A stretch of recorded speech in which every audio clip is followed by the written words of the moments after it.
Hey everybody, welcome to the Photography Show 2020, this digital edition. Today I'm going to be talking to you about the importance of sound in visual storytelling. And right off the bat, I just want to say you could have the most beautiful, cinematic, amazing looking footage, but if you don't have any sound or audio to accompany that, then you're kind of wasting your time. My name is Andy Burgess. I am a content creator, a filmmaker, a director, an editor, a host, an Instagrammer, a Snapchatter. I've done all these things. I do all these things. I find it hard to put myself in one box. But I'm here today to talk to you about sound and how important it is for the videos I make. So to give you a little bit of context about who I am, I'm going to share with you a little segment of a video from my YouTube channel, and it should give you a sense of what it is I do. It is July 2020 and I'm about to board a flight from London to Italy. This is the first airport I've been in since the pandemic hit in March of this year.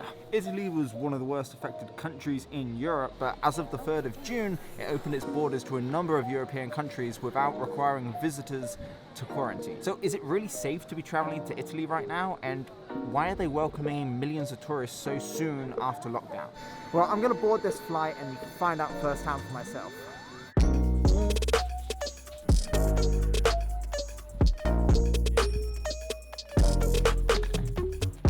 I have to remember how to drive on the left side of the road? I don't know. I have to learn how to drive.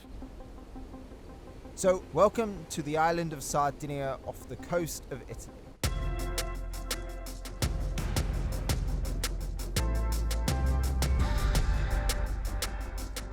I'm here with my girlfriend Julia. We decided to come to Sardinia because we know it really well. We have friends here. This is the town we're staying in. It's called Bossa. It's this quaint little town and it's very quiet and it just seems pretty easy to social distance around here. So saying this as a filmmaker, audio always trumps video.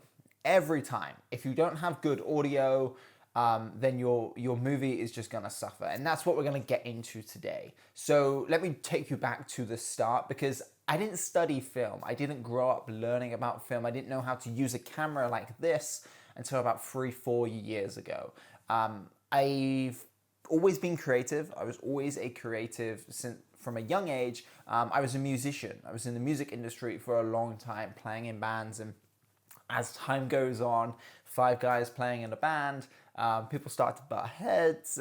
It's not really the most financially rewarding route, and things change. So I kind of moved out of music and I was on a trip in Switzerland in 2016, and it was this beautiful town called Grindelwald, and I wanted to tell a story there. I wanted to share my trip, and I didn't know how. I didn't have a camera at the time, but I was like, oh wait, no I do. I have the one in my pocket.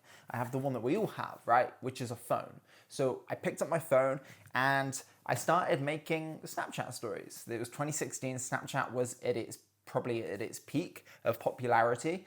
And I started making these 10-second videos and linking them together, and I tried to make a story every day of that trip. And I actually have one of the first ones I ever made to show you. And it's very awkward. You can tell I'm not great on camera, but yeah, here it is.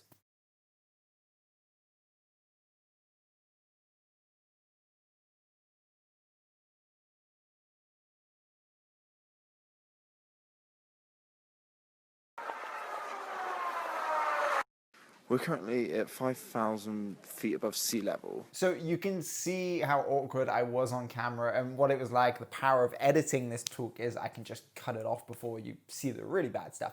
But my point is, from that point when I picked up the camera to 2 years later, I was nominated for Snapchatter of the Year at the Shorty Awards in New York City.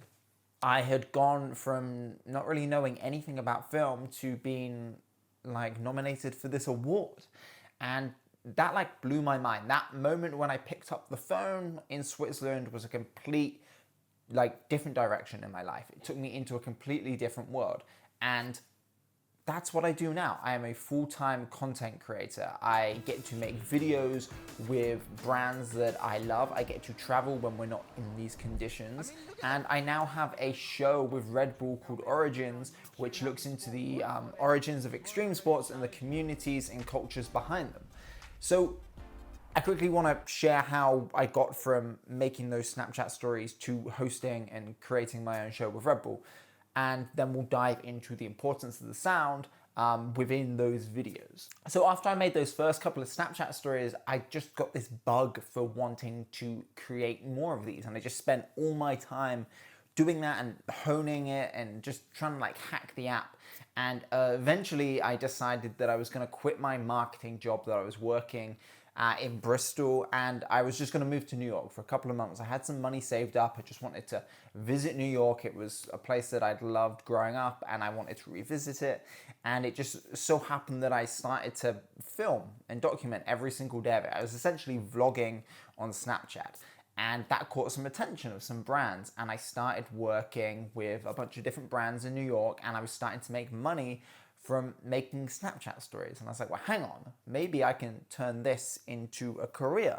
And I would just be learning every single day. And those Snapchat stories I made, the one I showed you and the ones that I was making in the beginning of 2017, were obviously nowhere near as good as the ones I was making at the end of the year. Yeah, like I was just learning the whole way. I was like, it was always a process, and I would just every day be learning something different and be trying to make them better. And I was just learning lots of different techniques about how I should set up my camera, storytelling, how to engage people in these videos, and audio. And over the years that progressed, and I started to travel a lot more. And at the start of 2019, I had the opportunity to visit Palestine in the Middle East. And this was a part of the world that I had never been before. I didn't know too much about it. And we spent a week there teaching students how to tell stories with their phones. And I was hearing all these stories from these young children that they wanted to tell about living in Palestine and the turmoil between them and the Israelis. And it was just something I couldn't ever imagine. It was a world that I just could never imagine, or I never grew up in. I'm very privileged to have grown up here in the UK. And that just really blew my mind. And we started to document that and started to tell stories from Palestine. And then the next month I was in Bangladesh, and we were doing a very similar thing. We visited a refugee camp called Kutupalong. It's the world's largest refugee camp, and the Bangladeshis are inviting in all these refugees from Myanmar. And Bangladesh is one of the most overpopulated countries in the world. It's, for some reference, it is the size of New York and New Jersey put together, and it has a population of 175 million people. Compare that to Russia, which is the size of Russia, and it has a population of around, I think, 160. So that's how condensed Bangladesh is, and they're just welcoming in 1 million extra refugees.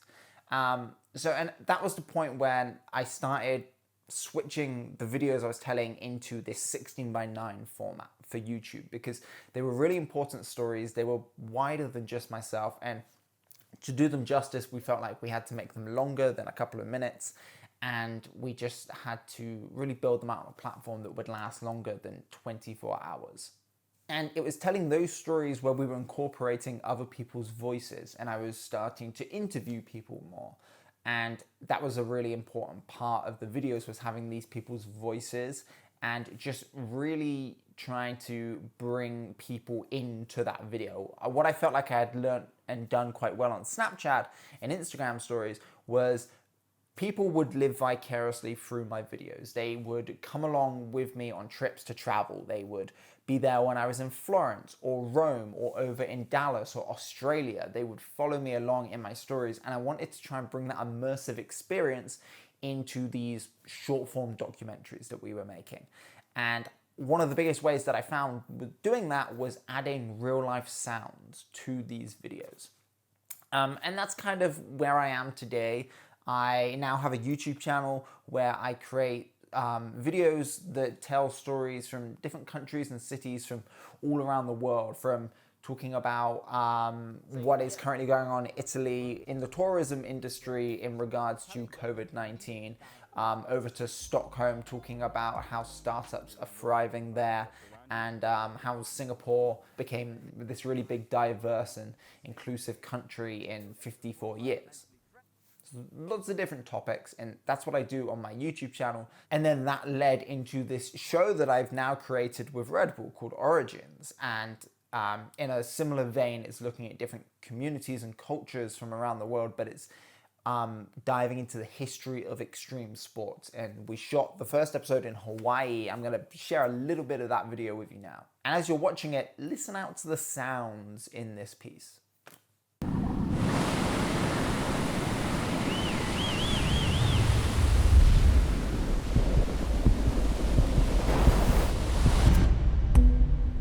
I think bodyboarders are respected in Hawaii the most.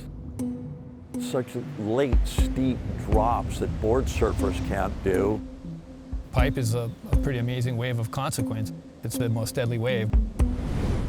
You know, that ability to be so connected with an environment, that's a whole nother level of integration into culture. The bodyboard changed my life completely. That's why it's very important to know the origin of my sport. Before the popularization of surfing in the 1960s, the origins of wave riding was closer to the sport of bodyboarding.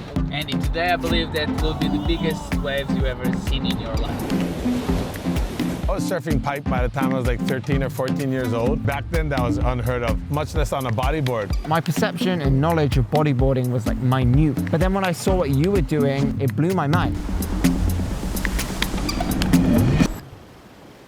How would I do riding pipeline? You riding pipeline. You remember your wipeout in Makapu? So plus like 10 times worse than that.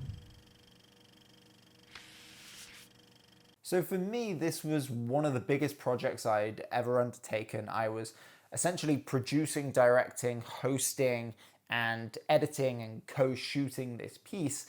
And I had it in my head what I wanted it to be like. I wanted it to be a short form documentary, but with a YouTube style. So you've still got this vloggy style to it, but you also have these cinematic, beautiful shots. And I wanted you to feel like you were actually there. And the way that I find to do that the best is through audio. And I want to show you another example from one of my videos. I'm going to take my Singapore video, for example. First of all, I'm going to play you the first minute of this video. This is essentially setting up the country of Singapore and the story that I'm going to tell you. It's got lots of little sound bites in there, different people talking. And listen, and I'm gonna play it to you twice. I'm gonna play it to you with the sound effects and the extra voices, and then I'm gonna play it to you without that. So here is the original version, and I'm also gonna show you the Premiere timeline so you can see all the audio files that I've got in the track.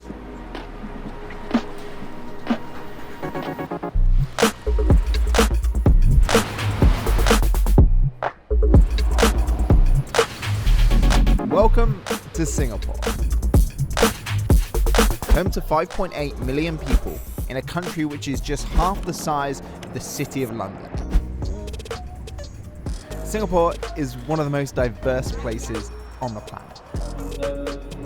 It's one of the smallest countries in the world, and it's also one of the richest countries in the world. And this all happened after Singapore split from Malaysia on August 9th, 1965, transforming itself from a third world state into a city of the future. And they did this in just 54 years. Language, culture, religion. This is not a Malay nation, this is not an Indian nation. Everybody will have his voice. Equal. Okay, so you've seen that once. Sorry to have to make you watch it again, but I'm now going to show you it without all that sound, and listen to how different it sounds.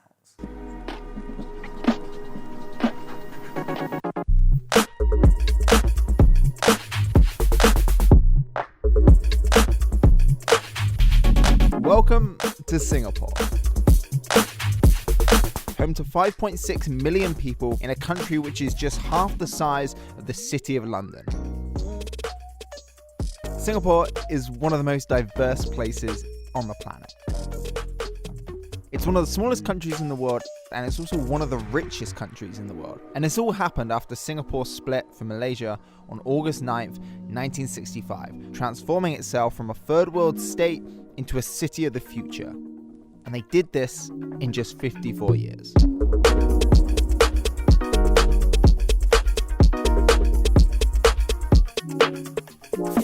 You see, and you were probably bored as you were listening through to it. Sound is such an important transitional piece between clips as well. Sometimes I'm not sure how I'm going to get from one scene to another, and I have music that clashes perhaps, and I find I can always just break it up by adding like a soundscape into that. And what I did for this video, and this is what I tried to do on a lot of my other videos, is this first minute of a video, I tried to build that out all at the start so I can have a overview of what the whole video is going to look and sound like. And I spent a lot of time working on these sounds, and some of them are very subtle, like you're not even going to notice them. Like, for example, those drone shots flying over the city, that is actual sound that I found of Singapore streets from above. And when I was in the market, that's actual footage from like a Singaporean market. And these are things that you wouldn't pick up on. I could probably use anything, but they're so subtle, and maybe I'm just very OCD with these things. But I feel like you build them up, and you do, and it just like, it all swells over you, and it feels like a whole piece. So it's really important to add all these layers and textures of sound. And you can find them in a lot of different ways. In Hawaii, we were using shotgun mics to just pick up the atmosphere. And when we were on a beach, we would just tell everyone to be quiet for like 30 seconds. They call it room tone. So I could be quiet now, and you're just picking up the tone of the room. So in this case, it was the beaches, or the palm trees, or the waves, just all these different sounds. And then when we get into the edit, I can take them straight from the microphone. You can also source them from many, many, many different sound libraries on the internet. There's so many out there. And for example, like I didn't have a Singaporean market sound, so I had to find that, or a fan humming, or a LED light flickering, like all these little things. I really love just jumping into the soundscape. I spend a lot of time on this. For example, this would already be out on YouTube by the time you're watching this. I made a video on how tourism in Italy has been affected by the coronavirus. And I spent a good day just working on the sound for that, and just adding little bits, and just whatever I could see in the image, and I'd be like, okay, what sound would that make in real life? And bringing that in. A level I haven't taken it to yet that you could do is creating your own sound, like Foley sounds. People recreate all these different sounds. So I encourage you, the next time you watch a video or a film, to listen to the sound, pay attention to it a little bit more, because it's something that just comes over us. We just expect it to be there.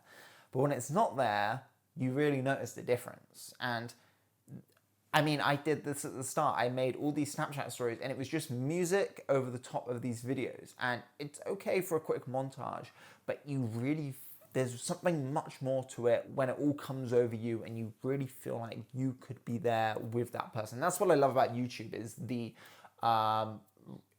authenticity and the realness you can feel when you're connected to these people. And that's definitely that's a benefit I find to the platform, and that's what I try to do in the sound, is bring that out. And at the start, I said that audio was more important than video, and I stand by that, because let's take an interview that I shot in Hawaii. We could film that, and maybe one of the cameras dies, or or something goes a little bit wrong with the footage, or it's overexposed, or I don't know, a manner of things that happen with the footage. I can overlay that with illustrations, motion graphics, stock footage. I can find lots of different ways to cover up bad footage, but there isn't a way to cover bad audio. If you don't get the audio bites from somebody in an interview, and you don't get a chance to talk to them again, you're kind of screwed. Sound effects you can do in post, you can bring that in, that's all good. But yeah, you can't fix bad audio. You can fix bad video. Hence why audio is the most important form. And I mean, another real life example, especially during lockdown, podcasts have just skyrocketed in popularity. And there's so many long form documentary-esque podcasts coming out. Serial, This American Life, even the New York Times with The Daily, their news podcast. I'm so connected to the host and the characters, or the real life people telling their stories, because there's just something immersive about these voices being in your ears. You're not being able to see them. I can go on for a long time about why I think audio is so important, but it's definitely a thing that I see filmmakers or people entering into the industry who just kind of overlook, or it's a second thing to them. So I would really encourage the next video you make, just spend a little bit of the time thinking about the sound in that piece and how you can elevate it. Another technique I use a lot in my videos is voiceovers. I've started doing a lot of voiceovers in my videos. I actually record them in this cupboard here. It's great because it's just like, I could put the microphone in there. I have lots of clothes around me. It's really dead. It's a nice place to do a voiceover. But I'm going to show you an example from the first episode of Origins in Hawaii, because there were some scenes that I wanted to connect, and we didn't really have a great like through line that I'd shot on location. So we used my voiceover as a way of jumping between the scenes. So this is a scene where I'm talking to our athlete Hugo about if I could ride one of these really big waves in Hawaii, and he's kind of like, no, you would die. And I then wanted to try and find a way to transition from that funny beat into the history of bodyboarding. And I didn't have anything that I'd shot on location, but with a simple voiceover, I managed to connect those parts. How would I do riding pipeline? Oh, how many minutes you go underwater? You can handle? 30 seconds maybe? 30 seconds? So, dead. Yep, so that's exactly what I was thinking. So we kind of know where this story is going to end for me, probably not in a good place. But where did this all begin, and why are we in Hawaii? And also sometimes a voiceover can seem more necessary than talking to camera. Like that line I delivered, if I did that talking to camera like this, it wouldn't work. It would look a bit weird. So voiceover is another great tool for audio and connecting up your videos. So to sum this up, I would say audio does get overlooked quite a lot when people are starting out on YouTube or creating content. And I feel just putting in that extra 5 or 10% to get that video just a little bit more over the line, adding some nice sound effects to actually really build out that location will take your video from just being like a standard video that you see on YouTube to like next level. And it's really that easy. There is so much content going out on YouTube every day, and everybody is competing for viewership and for people to see your work. And okay, it's one thing trying to get people to actually click on your video, but once you're there, you want to keep them and engage them and hook them in. And just going that little bit further with your audio is going to make all of the difference. So thank you for tuning into this talk. This was fun. It's a new way of doing things. I hope you guys enjoyed it. If you guys have any questions or you want to follow up with me or see any of the work I'm doing, you can find me on Instagram. It's just my name, Andy Burgess, or Twitter, YouTube, just search Andy Burgess. I'll pop up. I'd love to see some of your work and what you're doing with sound in your videos. So thank you so much for watching, and enjoy the rest of the event.